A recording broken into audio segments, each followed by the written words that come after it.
welcome to the Fantasy News Show from the Bottled Imp. My name is Ken Boyter, and this is your weekly fix of fantasy marvellousness. Thought I'd start with a difficult word. On this week's show, vote for your horror favourites. The Time Bandits are back to rob and steal again, possibly. And we go there and back again to Middle-earth. But first, the 2016 World Fantasy Award winners have been announced. The World Fantasy Awards are a set of awards organised and overseen by the World Fantasy Convention. And there are 5 written categories, 1 category for artists, and 4 special categories for individuals to honour their general work in the field of fantasy.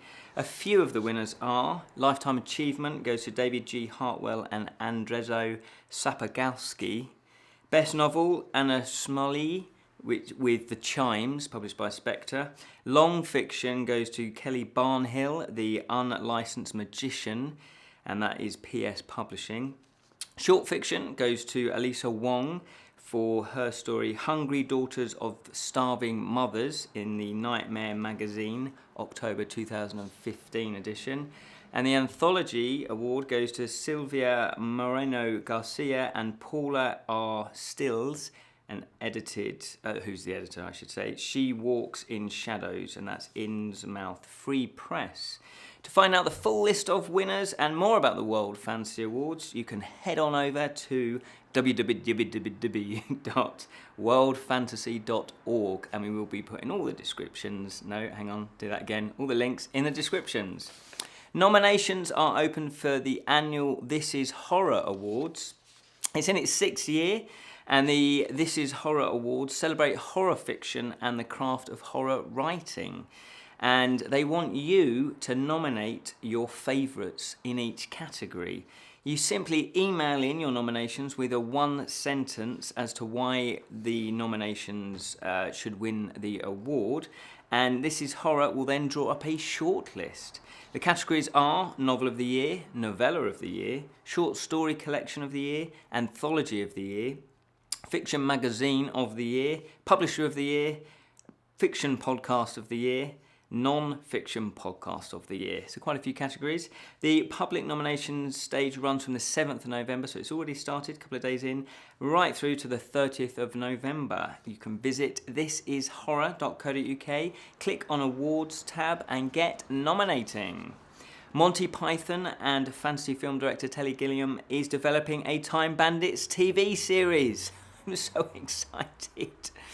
The original fantasy comedy Time Bandits was released in 1981, and it follows a group of dwarfs that are employed by the Supreme Being, and the Supreme Being has asked them to repair some holes that have appeared in the space-time continuum.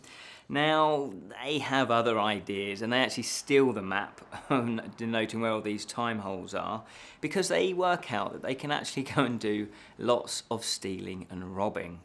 So they just go around using the time holes to go and steal stuff. Why wouldn't you, I guess? Speaking on the Guardian's webchat, Gilliam says that he's working on 2 projects. One, a TV series based on Time Bandits, and another based on a script by Richard LaGravanese that he wrote after the Fisher King film called The Defective Detective. So I really hope this goes ahead, because I love the Time Bandits. They are fantastic. So to see them in a new format, it wouldn't be a remake. It would actually be more of a, you just kind of put them in that universe. They don't even have to have the same characters. You could have other different Time Bandits out there. So it'd be really interesting, A, to see if this goes ahead, and B, how they're actually going to develop it. But it's good that Terry Gilliam's involved, because obviously he was one of the originators. And we have done a review of the film Time Bandits. You can check that out on our channel if you wish to.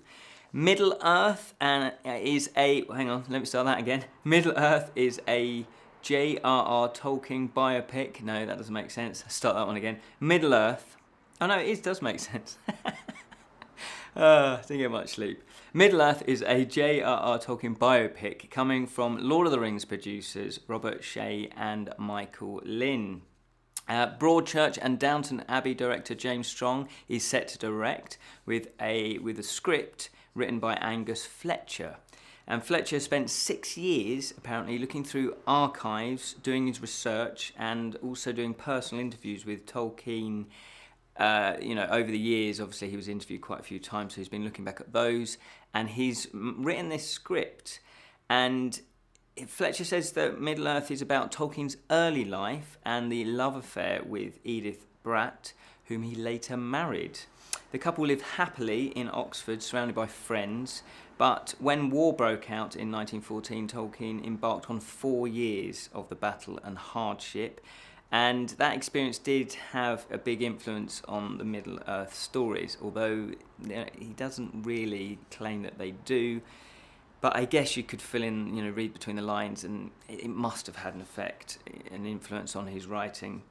Now, I can't wait for this. I have watched a few documentaries over the years about Tolkien and how he came to write Lord of the Rings and Middle-earth and create all the characters, and I absolutely love that. I really find it fascinating when you have somebody as creative and who has such an influence over a genre, how they came to that conclusion. And I did actually go up to where he lived in Birmingham as a child, and again, those influences were there. It's Sarhole Mill, which is still standing, and it's all dedicated to Tolkien and Lord of the Rings and The Hobbit and all of that. So if you do get a chance to go and see that, that will just immerse you a little bit more into the Middle-earth world. So I'm really looking forward to this. As yet, there are no release dates being announced. It's probably just in the still, pre-production stage. So who knows when it's going to start filming? Hopefully very, very soon. Netflix released their teaser trailer on YouTube for Lemty Snicket's A Series of Unfortunate Events. It's a Netflix new 8-part series. Neil Patrick Harris stars as the evil aristocrat Count Olaf, and he sets about making the lives of 3 orphaned children as miserable as he can. Based on the book series of the same name by Daniel Handler, who uses the pen name Lemty Snicket. The TV show is about Count Olaf, and who is a schemer with his ambitions towards his nephew and niece's inheritance. So he is a bit of an evil person, but he can't do away with them. He's trying to get the inheritance, so he has to kind of somehow come up with another scheme. Previous adaptation was the film version in 2004, covering the first 3 books, and it starred Jim Carrey, if you can remember, as Count Olaf. All 8 episodes will be available on Netflix on Friday the 13th of January next year. Discworld Emporium have a brand new and revamped and redesigned website, all the R's. So Terry Pratchett and Bernard and Isabel Pearson in the county of Somerset, which is known for its cheese and cider apples, founded Discworld Emporium way back in 1991. They design, print, sculpt, cast, paint and collaborate with renowned artists, illustrators and craftsmen to produce original Discworld goods and souvenirs from the books. It's an actual physical shop as well, and it's in the town of Wincanton, I think that's how you pronounce it, in Somerset, as well as the online one. And as I say, they've just had that revamped. The website, it does look really good. It's a new facelift. It makes it easier to find the perfect Discworld merchandise. There are lots of products. I had a good look through this, such as jewellery, stationery, posters, games and toys, figures and object d'art, the French word object d'art. Plus, they had the full range of Terry Pratchett books, as you'd expect. To have a look at their new website and for all your Discworld goodies, you can visit discworldemporium.com. Kickstarter news. The Ima Gump is a handcrafted picture book by Tyrone Wells and Broken Eagle.